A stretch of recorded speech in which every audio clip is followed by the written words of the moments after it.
ইয়া লাইতানি লাম উশরিক বিরব্বি আহাদা, হায়রে আমি যদি আল্লাহর সাথে শরিক না করতাম। আমরা শুনছিলাম যে মরার পরে মানুষ কি কি আফসোস করবে, কোরআনে আল্লাহ তাআলা সেটা বলছেন 9টা বিষয়। গত জুমায় গুলো বলছি, আজকে শোনেন এইগুলো তাফসীর থেকে আমরা আজকে শুনবো। 8 নম্বর মানুষের আফসোস কি থাকবে, হায়রে আমি যদি রব্বুল আলামিনের সাথে অংশীদার স্থাপন না করতাম, শিরিক না করতাম। কারণ আল্লাহ রাব্বুল আলামিন বলেন লাইন আশরাকতা লা ইয়াহবাতান্না আমালুকা ওয়া লা তাকুনান্না মিনাল খাসিরিন। যারা আল্লাহ রাব্বুল আলামিনের সাথে শরীক স্থাপন করে, আল্লাহ রাব্বুল আলামিন তার সমস্ত আমল নষ্ট করে দেয়। কিয়ামতের ময়দানে একজন মানুষের হাজার হাজার নেক আমল থাকবে, কোটি কোটি নেক আমল থাকবে। নেক আমল থাকার পরেও দেখা যাবে তার ওই আমলের মধ্যে শিরকের গুনাহ আছে।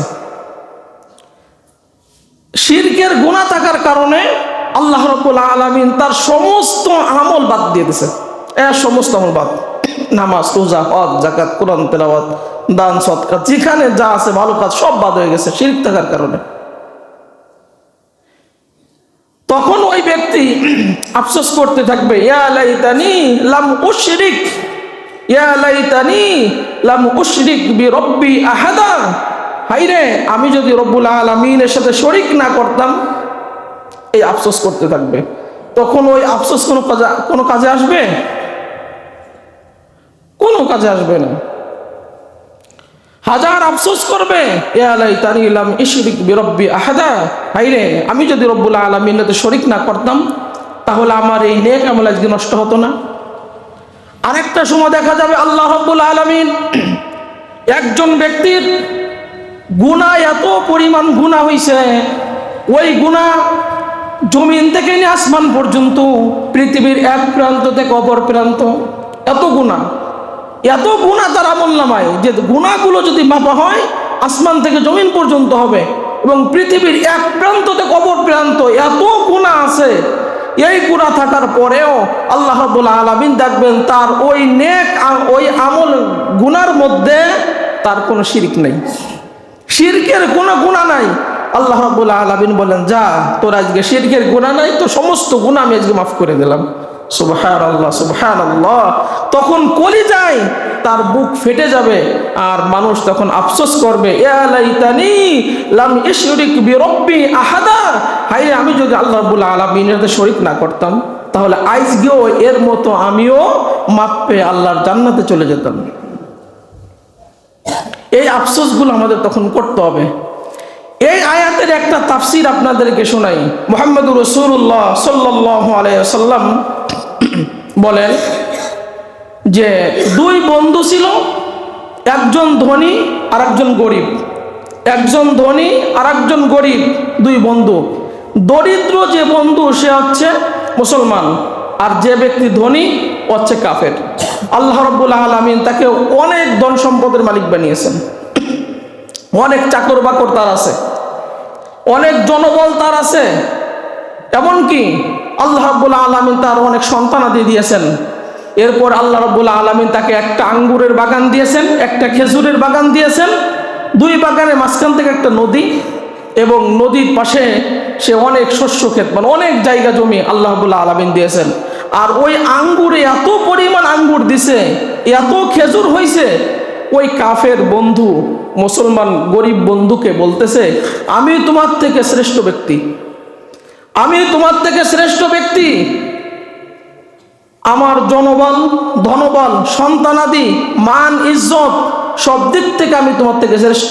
এমনকি আমার যে 2টো বাগান আছে, খেজুরের বাগান, আঙ্গুরের বাগান, তার মাঝখান দিয়ে নদী এবং অনেক শস্য ক্ষেত আমার আছে, আমি আশা রাখি আমার এই আঙ্গুরের বাগান, ফলের বাগান জীবনে কখনো ধ্বংস হবে না, এমনকি কিয়ামত কোনোদিন হবেও না, আমার বাগান কোনোদিন ধ্বংস হবে না, আমি স্থায়ী সম্পদের মালিক হব। আমরা এইখানে যারা আছি, এই যে আমরা সম্পদ দিয়ে নাড়াচাড়া করি, যখন আমরা অনেক সম্পদের মালিক হয়ে যাই, আমরা কি এই কথা আস্থার সাথে বলতে পারবো এই সম্পদ থেকে আমি কখনো শূন্য হব না? বলার কায়দা আছে? বলার কায়দা আছে?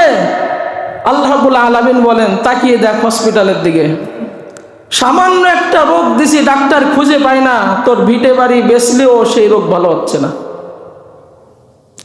আর এই লোক আল্লাহর সাথে বড়াই করে বলতেছে, আমার যে সম্পদ আছে কারুনের মতো, এ আয়াতে তাফসীর থেকে বলতেছে যে আমার যে সম্পদ আছে আর এই বাগান আছে, এই বাগান কখনো ধ্বংস হবে না, বাগানে যত ফল আছে বিক্রি করে তো আমি সারা জীবন বসে খেতে পারবো।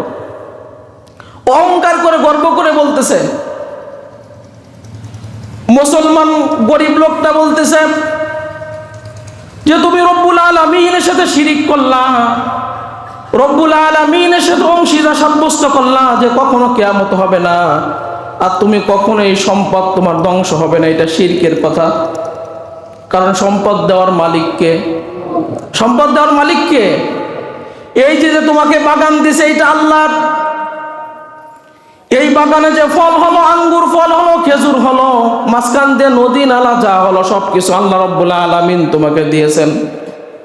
অতএব যে আল্লাহ রাব্বুল আলামিন তোমাকে মাটি থেকে বানালেন, গরিব বন্ধু বলছে তাকে যে আল্লাহ রাব্বুল আলামিন তোমাকে মাটি থেকে বানালেন, এরপর আল্লাহ রাব্বুল আলামিন পিতার এক ফোঁটা নাপাক পানিতে তোমাকে বানালেন। ওই নাপাক পানির মধ্যে হাজার হাজার লক্ষ লক্ষ শুক্রাণু ছিল, একটা শুক্রাণু বাছাই করে রব্বুল আলামিন তোমাকে পুরুষের আকৃতি দিলেন, আর তুমি সেই রব্বুল আলামিনের সাথে শরীক স্থাপন করলে। এটা তোমার জন্য কাম্য না। অহংকার বশত তুমি রব্বুল আলামিনের সাথে শরীক স্থাপন করলে।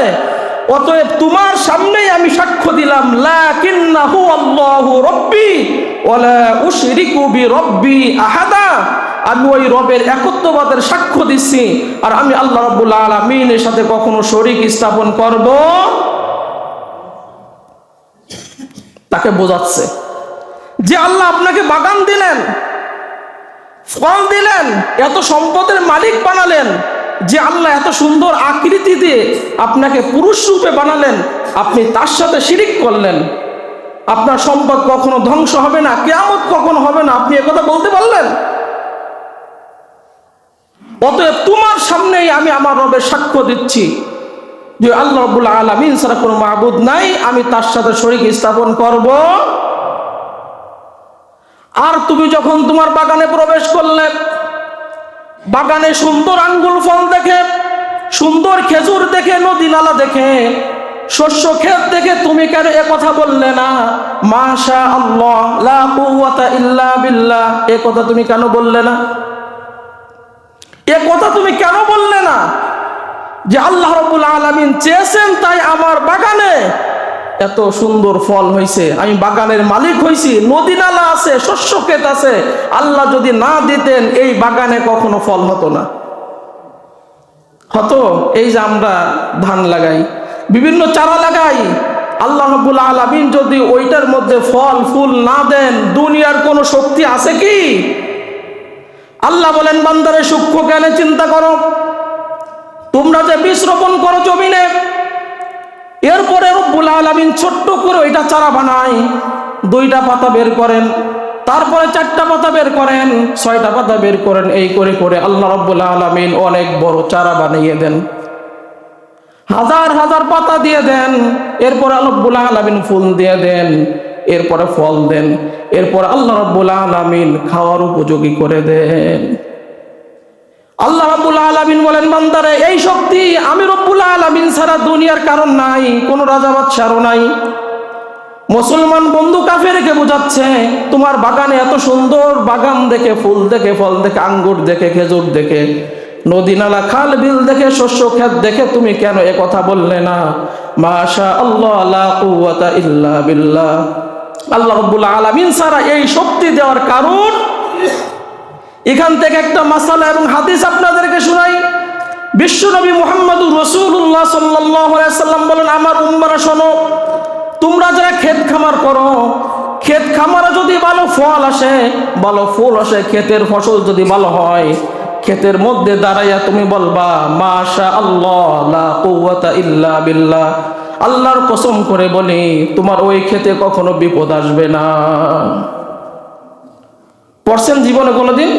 কুরআন বলছে, সূরা কাহফ থেকে বলতেছি, 42 নম্বর আয়াত থেকে বলতে সূরা কাহফের যে ওয়ালাউলা ইজ দাখালতা জান্নাতাকা কুলতা মাশা আল্লাহ লা কুওয়াতা ইল্লা বিল্লাহ, তোমার বাগানে তুমি যখন প্রবেশ করো তখন তুমি বলো মাশা আল্লাহ লা কুওয়াতা ইল্লা বিল্লাহ, আল্লাহ চেয়েছেন তাই আমার বাগানে ফসল হয়েছে, আল্লাহ যদি না চাইতেন কারোর শক্তি নাই আমার এই বাগানের মধ্যে ফল দেওয়ার ফুল দেওয়ার, কারোর শক্তি।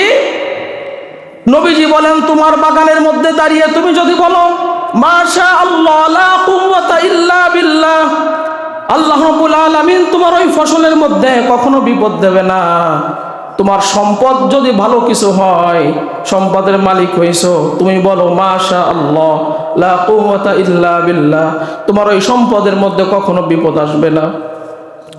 নবীজি বলেন কোন বস্তুর মধ্যে তোমরাও যদি ভালো কিছু দেখো সেখানে তুমি বলো মাশা আল্লাহ লা কুওয়াতা ইল্লা বিল্লাহ, এইটা তুমি যদি সেখানে পড়ো ওই বস্তুর মধ্যে কখনো বিপদ আসবে না। শুধু তাই নয়, নবীজি বলেন তোমার সন্তানের মধ্যে ভালো যদি কিছু দেখো তাহলে তুমিও পড়ো মাশা আল্লাহ লা কুওয়াতা ইল্লা বিল্লাহ, এইটা যদি পড়েন আপনার সন্তানের উপরও কখনো বিপদ আসবে না, কোরআন বলে। তার মানে আপনি যেখানেই ভালো কিছু দেখেন সেখানেই কি বলবেন মাশা আল্লাহ লা কুওয়াতা ইল্লা বিল্লাহ। এইটা যদি আপনি পড়েন, যে বস্তুর ভালো আপনি দেখছেন ওই বস্তুর মধ্যে কখনো বিপদ আসবে। কার কথা? ওই গরিব বন্ধু বলতেছে তোমার বাগানে ঢুকে তুমি কেন এই বাক্যটা তুমি বললে না, আর তুমি বলছো আমি গরিব মানুষ, তোমার থেকে একদম ছোট মানুষ, আমার ধন সম্পদ নাই, আমি যে রব্বুল আলামিনের প্রতি ঈমান আনলাম, আল্লাহ যদি আমাকে জান্নাত দেয় দুনিয়ার এর থেকে ভালো সম্পদের মালিক আমাকে যিনি বানাবেন তিনি কে? তোমাকে যে বাগান দিছে, ধন সম্পদ দিছে, এত কিছু দিছে, আল্লাহ রাব্বুল আলামিন জান্নাতে আমার থেকে তোমার থেকে এর থেকে আরো ভালো বস্তু আমাকে আল্লাহ রাব্বুল আলামিন দিয়ে দিবে। আর তুমি যে রব্বুল আলামিনের সাথে শরীক করলাম, এর বিনিময়ে রব্বুল আলামিন তোমার এই বাগান মুহূর্তের মধ্যে ধ্বংস করে দিতে পারেন। এই নদী নালার পানি রব্বুল আলামিন শুকায়া গভীর মাটির তলদেশে দিয়ে দিতে পারেন। এই ক্ষমতা আছে কার? কার আছে? এই যে আপনাদের এখানে কত নদী নালা ছিল, এই নদী নালা শুকায়া অন্য জায়গা যিনি নিয়ে গেলেন, একটু সুন্দর করে বলেন তিনি কে? ছিল না আপনাদের এখানে নদী নালা ছিল না? মুসলিম গরিব বলতেছে যে এই ক্ষমতা রব্বুল আলামিনের আছে। তোমার বাগানের মাঝখান থেকে যে নদী অহংকার করলো যে পানি দিয়ে আমার বাগান সুন্দর করে সেচ প্রকল্প ব্যবহার করে, আল্লাহ চাইলে মুহূর্তের মধ্যে এই নদীর পানি শুকাই দিতে পারেন। তার বাস্তব প্রমাণ আমরা এখানে দেখতেছি। এই ক্ষমতা কার আছে? গরিব বন্ধু তাকে বুঝাচ্ছে, তারপরও সে বুঝলো না। আল্লাহ রাব্বুল আলামিন জিবরাইল আলাইহিস সালামকে দিয়া আগুন দিয়া আল্লাহ রাব্বুল আলামিন বাগানটা ধ্বংস করে দিলেন। বাগান সব পুরায়া, খেজুরের বাগান, আঙ্গুরের বাগান, শস্যকে সব পুরায়া দিলেন। সব যখন পুরায়া দিল, ফেলিয়া বাগানের দিকে তাকিয়ে বলতেছে ইয়া লাইতানি লাম ইশরিক বিরব্বি আহাদা, আমি যদি রব্বুল আলামিনের সাথে শরীক না করতাম, দাম্ভিকতা না দেখাতাম, তাহলে আমার এই বাগান আজ ধ্বংস হতো না। তাহলে আপনি যদি আল্লাহর সাথে শিরক করেন, দুনিয়াতেও ক্ষতি, আখিরাতেও, মরার পরে আপনি এই আফসোসটা করবেন যে হায়রে ইয়া লাইতানি লাম ইশরিক বিরব্বি আহাদা, হায়রে আমি যদি আল্লাহ রাব্বুল আলামিনের সাথে শরীক স্থাপন না করতাম, দুনিয়াও ক্ষতিগ্রস্ত হতাম না, আখিরাতেও ক্ষতিগ্রস্ত আমি হতাম না। আফসোস করে আর বলে আজকে আমার ক্ষমতা আমার বাগান ঠেকাতে পারলো না, আমার সন্তানাদি আমার বাগান ঠেকাতে পারলো না, আমার চাকর চাকরানি আমার বাগান ধ্বংস হওয়া থেকে ঠেকাতে পারলো না। কারণ এই ক্ষমতা আছে কার? আল্লাহ রাব্বুল আলামিন যখন আযাব আর গজব দেবে, হাজার সৈন্যবল থাকলেও আপনাকে কেউ রক্ষা করতে পারবে? এই জন্য কোনো ক্রমেই কথার মাধ্যমে রব্বুল আলামিনের সাথে শরীক করা যাবে। সম্মানিত ভাইরা, যেটা বলছিলাম যে মরার পরে আমরা আফসোস করব, 8 নাম্বার আফসোস